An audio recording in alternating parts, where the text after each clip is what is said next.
روایات میں آتا ہے کہ اللہ رب العزت نے حضرت موسیٰ علیہ السلام پر 70,000 پردوں میں تجلی فرمائی. 70,000 پردوں میں تجلی فرمائی. اس کے باوجود یہ عالم تھا کہ جس وقت تجلی پڑی اس زمین پر جہاں بھی پانی تھا وہ کھاری تھا وہ سب میٹھا ہو گیا.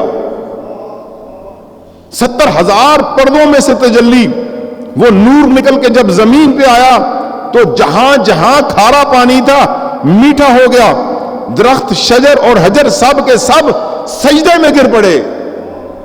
70,000 پردوں سے میرے رب کا نور, 70,000 پردوں سے میرے کریم کا نور, 70,000 پردوں سے میرے رحمان کا نور, 70,000 پردوں سے میرے غفار کا نور, 70,000 پردوں سے میرے ستار کا نور.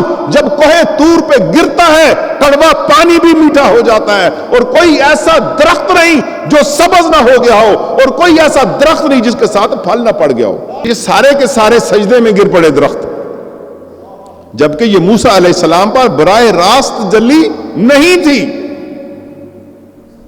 70,000 پردوں سے ہو کے آ رہی تھی.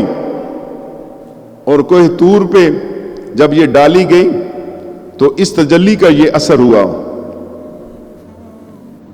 کہ حضرت موسیٰ علیہ السلام بے ہوش ہو کر زمین کی طرف آ گئے. میں نے پڑھا ہے کہ حضرت موسیٰ علیہ السلام کے چہرے پر اتنا نور آ گیا تھا, اس 70,000 پردوں سے گزرتا ہوا نور جب کوہ طور پہ آیا اور جناب موسیٰ پہ آیا تو آپ کے چہرے پہ ایسا نور آ گیا.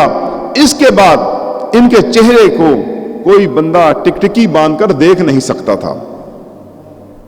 اللہ کے انوارات تجلیات کی بات کر رہا ہوں. اور جب یہ انوارات تجلیات رسول اللہ صلی اللہ تعالی علیہ وسلم کے سینے میں جب آئے ہوں گے تو پھر اس سینہ عطر کی کیا بات ہوگی, وہ اس چہرہ والضحا کی کیا بات ہوگی, اور اس چہرہ والضحا کے صدقے جب اللہ کے محبوب کی امت کے دل کے اندر جب یہ انوارات اترتے ہیں تو اس دل کی کیا حال ہوگی, اس دل کی کیا کیفیت ہوگی. اس دل کی طرف میں آپ کو دعوت دیتا ہوں کہ اپنا دل اس نور سے منور کر لیں, اپنا دل اس اللہ کی محبت سے منور کر لیں, اپنے دل سے کدورتوں اور نفرتوں کو نکال کے اللہ کی محبت کو منتقل کر لیں. پھر آپ کا دل دل نہیں رہے گا, عرش معلیٰ بن جائے گا. آپ کے دل کا طواف یہ دنیا کے بندے نہیں, آپ کے دل کا طواف اللہ کے فرشتے کرنا شروع کر دیں گے.